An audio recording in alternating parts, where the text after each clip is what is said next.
On this episode of Arts District, celebrating 30 years of culture for all through a polar bear, more than 275 cultural organizations, and $1.9 billion of economic activity. More people visited one of the cultural institutions in the metropolitan area by far than attended a sporting event. We've got numbers to impress. I had a vision that included arts as not just great for the cultural and lifeblood of the city, but for the economy of the city. See how art, science, and culture come together, making Colorado the creative hotspot we and other cities love. We're creating something that is today strong, resilient, and a model for other parts of the country.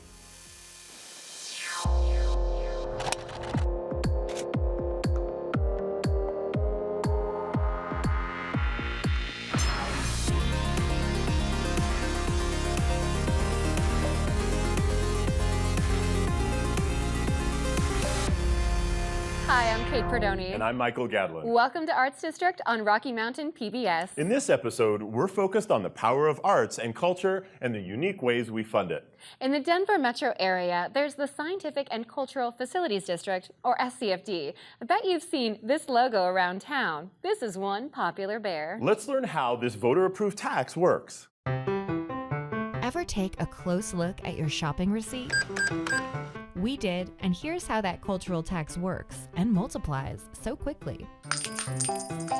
Let's say you're in Colorado in one of the 7 Front Range metro counties: Denver, Jefferson, Boulder, Adams, Arapahoe, Broomfield, or Douglas. And you go shopping. For every $10 that you spend on taxable items, 1 penny goes into a fund that is shared with arts, cultural, and science organizations, big and small. For 30 years, this money has been used to make the arts accessible to all through free days at any number of museums, to concerts at the park, and so much more. In recent years, this penny has added up to more than $50 million each year, shared with nearly 300 institutions. There are Tier 1 organizations, what are often called the Big Five. Then Tier 2 organizations. They're only slightly smaller, like the Clifford Still Museum and the Arvada Center for the Arts and Humanities, all with a strong community presence. Each qualify for funding through an application process based on attendance and operating income.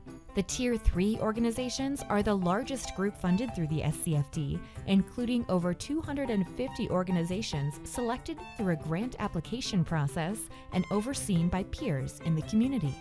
Together, these institutions represent the diverse residents of the district through creative performances, exhibitions, and inclusive community events. Now that's one powerful penny. Wow, this is an impressive penny, and it makes sense that this has become a model for other cities across the country. The SCFD got its start in the mid-'80s, and since then its mission continues to enlighten and entertain the public, creating a lasting impact on our state. Both economically and culturally. The Children's Museum is really all about messy learning and play. We really got its start back in 1973, and our understanding was it was a mobile museum on wheels. So much has changed. This past year, we served 568,000 community guests and friends from across the region. Pretty remarkable and sustained growth over those years. We see signs of it most everywhere. A booming economy. We are spending more, adding to the power of the Scientific and Cultural Facilities District tax. That 1 penny on every $10 really adds up. SCFD really is essential for our yearly operations in just every way imaginable. For the Children's Museum of Denver at Marsico campus, support totaled over $1 million in 2017. It's money that goes a long way for this Tier 2 grantee. Our art programs, our Artist in Residence program, and our teaching kitchen, our school programs. Given the exponential growth that we're seeing in our region, that ongoing support helps to make sure that everyone can access the museum, that it's affordable and accessible for all. Providing culture for all is the vision of the SCFD. Collected money generates cultural investment. We live in a really vibrant, dynamic arts and culture community and region. it also fuels our economy. There's been numerous studies done that really demonstrate how building cultural capital really drives economic capital. Kristen Crampton Day leads the Colorado Business Committee for the Arts, or CBCA, a statewide organization focused on bringing culture and our economy together.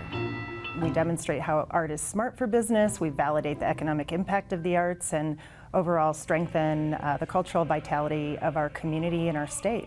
Dan Prather is a local business owner, CBCA member, and one of the data experts on the board. His number-crunching skills helped to create the CBCA's Economic Activity Study, released every 2 years. It's a great artifact that anybody can point to and just say, hey, you know what, arts is thriving. This study focuses on Metro Denver culture through data collected from SCFD grantees. The results set the stage for Colorado's dialogue on how the arts, culture, and sciences impact our lives. It really has transformed the arts ecosystem and what we've been able to create here with arts, culture, and science. An arts ecosystem generating $1.9 billion running through our economy, supporting more than 11,800 jobs, increasing attendance to include 15 million unique arts experiences, and much more. Plus, when we participate, that economic power spins faster. Say you buy a ticket to a performance at Curious Theater. Then you go out to dinner, you pay for a babysitter, you pay for the pizza for the babysitter. So that all has an economic impact in the ripple effect for our economy. It's something that we call in the study audience ancillary spending. So they're spending on things outside of just the particular event. Access, community, success, with the SCFD as the sustaining force, bringing us together and growing our Colorado economy. The citizens of our region understand that a vibrant community, state, region, really the only way that we can achieve that is through the resources and the high level of quality in our cultural organizations. There's much more information on the CBCA's website, including all of the results from the most recent study. The positive impacts for education and the power of our giving dollars is impressive. They've collected some great data. Can you imagine that the first time this idea was presented to our state legislature, it failed? It's been 30 years since the SCFD was approved and initiated. The key to success turned out to be quite simple: working together. When I was elected mayor in 1983, we're just beginning to go into a recession. Our unemployment rate was 2% above the national average. We had record bankruptcies, record foreclosures. But it was a very, very difficult time for all of the arts organizations. Because when people lose income, they quit going to the facilities, attendance goes down, revenue goes down, and they were all struggling. The Art Museum, for example, closed some floors. They closed some exhibit space in the Natural History Museum. So they were facing real hardships. So the idea then is the region. Let's look at something that can really support our arts and cultural and scientific organizations and be something that's sustainable. The idea? A regional tax that's shared. Already in place, Denver's Regional Transportation District, or RTD, provided a blueprint to get started. We saw roughly a $12 to $14 million gap in about 1986 that had to be filled. You have got to find some way to come up with that yearly amount that it takes to stay open. And that's what the SCFD is. A power team of arts supporters emerged. The smallest change can make the biggest difference in the future of this region, in your future, in your children's future. Bringing together business leaders, political consultants, and key donors. The idea came from, may he rest in peace, Rex Morgan, who was such a good friend, and he was a Denver Art Museum trustee. And he asked me to join him to figure out how we could create funding for the cultural arts. Rex really understood the legislature. He had friends on both sides of the aisle, always. Rex knew and understood how people could come together to make things happen. First step, a law creating this tax district had to be passed by Colorado's state legislature, allowing it to be added to an upcoming ballot. Sounds easy, but it wasn't. Because of infighting, which is one of the classic problems of putting something like this together, there's so many recipients and everybody starts jockeying for a position. The first attempt in 1986 failed. The legislature said, go away. You come back when you have a real plan and some unity. Because I think people saw it as a Denver-centric effort to save the Big Four, as we used to call them. But not for long. But my experience is blending what I think the voters want with what I think the legislation should have. The new 1987 legislation was designed to serve the original Big Four institutions in Denver, plus medium and small-sized arts, science, and cultural-based organizations from the then 6 regional counties. And that, I think, was the magic. Benefiting many more organizations, the second attempt passed through the legislature. Next hurdle, would voters approve? One of the really great visuals, I think, of the campaign was 2 pennies on a little pin, like a little brooch kind of backing. So the idea being that my 2 cents and your 2 cents and everyone's 2 cents, pretty soon, aggregately, we're talking real money. We're talking a lot of money. Remember what it was like when you were a kid? I remember the first ad I produced in the first campaign. It had this very kindly looking police type of individual in the Natural History Museum, and a little boy walked up. I'm sorry, son, this section's closed. And the camera pulled away, and you knew you had sold it because it was true. And people were sympathetic to that child and anxious for this community to have good culture. It's a vote for the future. It was regional, it was something new, it was in a recession. It got 75%. 3 to 1. 3 to 1 people voted yes. In the trough of that recession, people voted yes. This matters. We really care about this. A regional funding base for arts, science, and culture was born. The Cultural District set a template of regional cooperation. Cerulli, Hansberry, and the team got busy, creating the best way to put that powerful penny to work. We created everything hand in hand with the cultural institutions. It was a really brilliantly cooperative and collaborative process.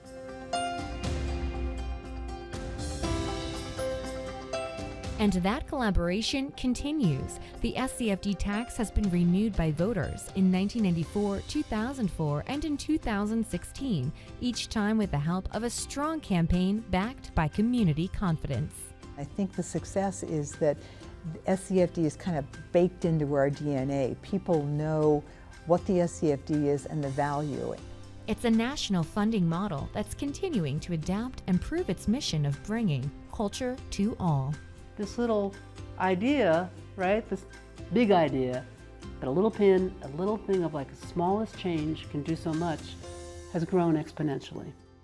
Our arts and culture and science organizations give people the opportunity to take time to pause, to think, to look, to experience, to learn, to experience joy and wonder and sometimes sorrow and pain. There's now all this opportunity that we have, and our kids have, and our grandkids have, and hopefully future generations will benefit from all that. And maybe they might remember how all this got started 30 years ago, and maybe they won't. But the important thing is that they continue the same mindset. They continue the same philosophy, this notion of involvement, this notion of inclusiveness, this notion of fairness. That's what I think makes all this work. I pinch myself to think that we were able to in concert, we're able to get that done. It's going to be here for many generations to come. Didn't you just love seeing those campaign videos from the late 80s? I did, and we uncovered a few more during our months of research. Here's a glimpse, and we're putting more online. Be sure to teach our children they're the future. The precious things the earth has to behold. And give them all the things to make them whole. Pennies. Just one of them won't buy much of anything anymore. but mere pennies are all it will take to make a dramatic difference in the future of this area's cultural institutions. I'm Raymond Burr. I've loved Colorado from my days as a young actor at Elitch Gardens and Theater up to more recent times, filming The Return of Perry Mason. Remember what it was like when you were a kid? Things like going to a museum made your day, your whole week even. But it could be different for our kids if we don't get more funding for cultural facilities. I'm sorry, son. This section's closed. Vote yes. The largest group of SCFD-funded organizations is Tier 3. Volunteers in each county make the funding decisions for the more than 275 grantees. And Mudra Dance has received this funding for nearly a decade. Arts District producer Alexis Kikoen spent a summer weekend with them, learning just how valuable the support is. Mudra Dance is my life. It's a connection to my culture and roots. Support and a happy place to be. Being with friends. Mudra Dance to me is a way to express myself with amazing people. To me is love and connection. Mudra Dance to me is family. Family. Family. Mudra Dance to me is family.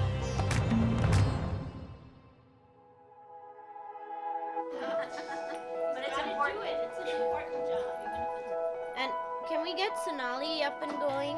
The mission of Mudra Dance Studio is to celebrate diversity through the universal language of dance and music, and to expose the world to the beautiful cultural fabric that India brings to our culture here. Are we ready to immerse ourselves in everything that is so beautiful and wonderful about this camp? Heritage Camp is a place where adoptees can come with their families and learn about the rich heritage they come from, where they're adopted from. 20 years ago, I was brought in to do an adult dance class, and they invited me back to take over dancing for the whole camp from that time on.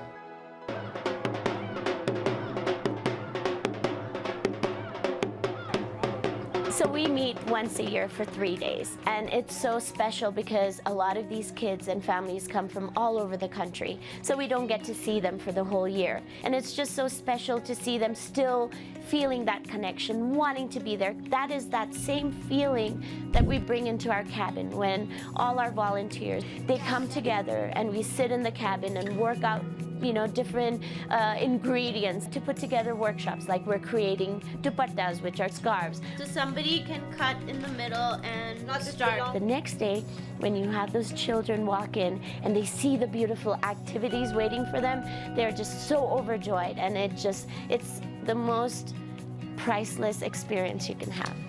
It's 6:15 to 7.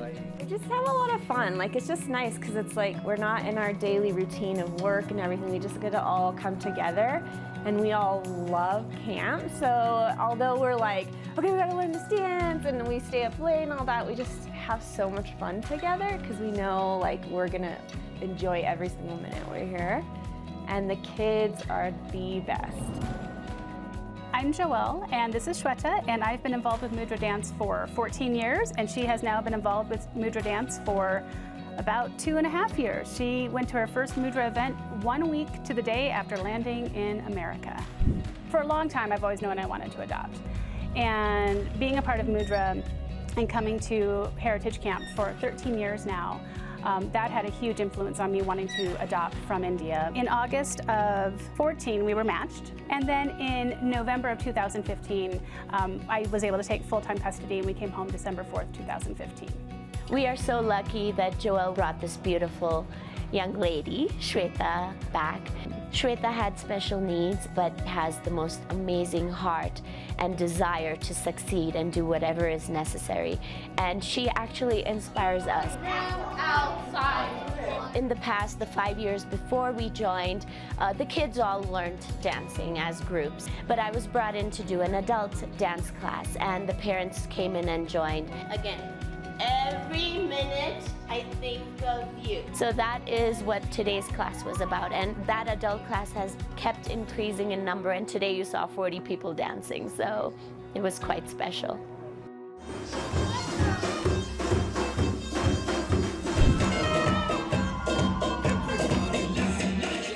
to see the children watch them perform was just so amazing. Some of them were embarrassed, some of them were overjoyed, and some had tears in their eyes. And at the same time, the parents felt closer to their kids because they were taking a little piece of culture with them. I can't imagine my world without Mudra, I mean, to be honest. If there was no Mudra world, then I would take videos of me dancing and stuff, and then once I grow up and once I'm older and I'm grown up, then I would make a Mudra. You would make your own Mudra? Uh-huh. That's what I would do if there was no Mudra.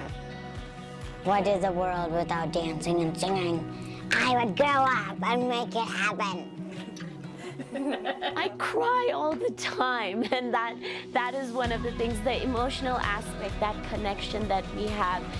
I just hope that the diversity that we have within our studio is able to extend beyond not just the camp, but the world, so that we can all be happy to see different colors, different faces, different sizes, shapes, whatever it is, and feel that connection, because we're humans. And that is what Mudra is about. The Mudra is about making this world just fantastically celebratory.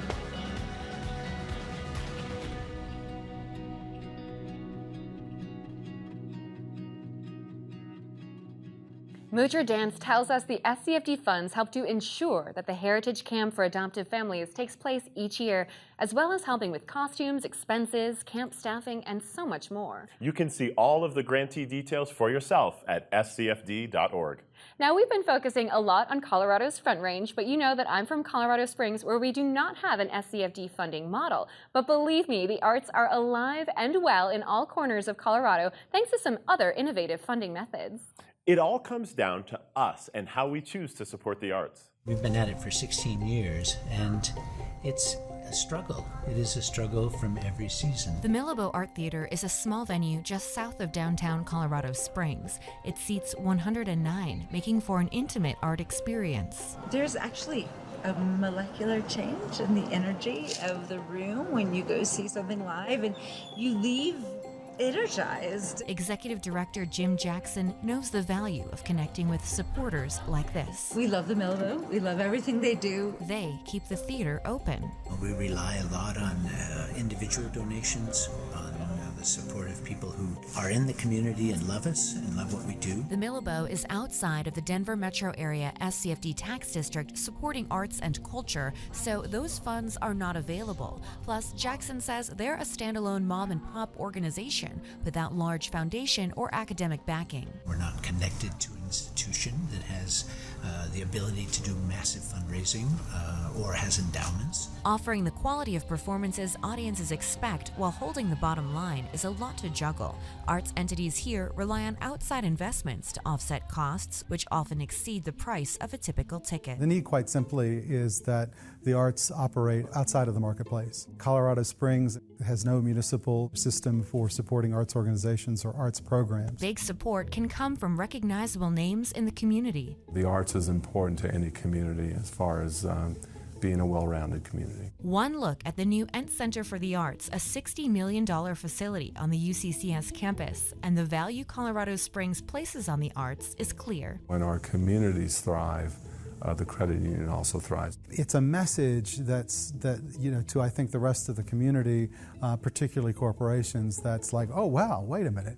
I think supporting the arts can be meaningful, it can be impactful, it might be worth our time and worth thinking about. In addition to ticket sales, donations, and corporate gifts, there's the support of foundations. The Bohemian Foundation, based in Fort Collins and also outside of the SCFD region, is a private family fund that supports a plethora of efforts statewide, like music education and bringing the arts into underserved and rural communities. Another unique model is artists themselves giving back. Look no further than Nia Wolfe. The powerhouse Santa Fe art collective turned company has reinvested profits from its flagship immersive arts experience, pouring resources directly into the Colorado artist economy.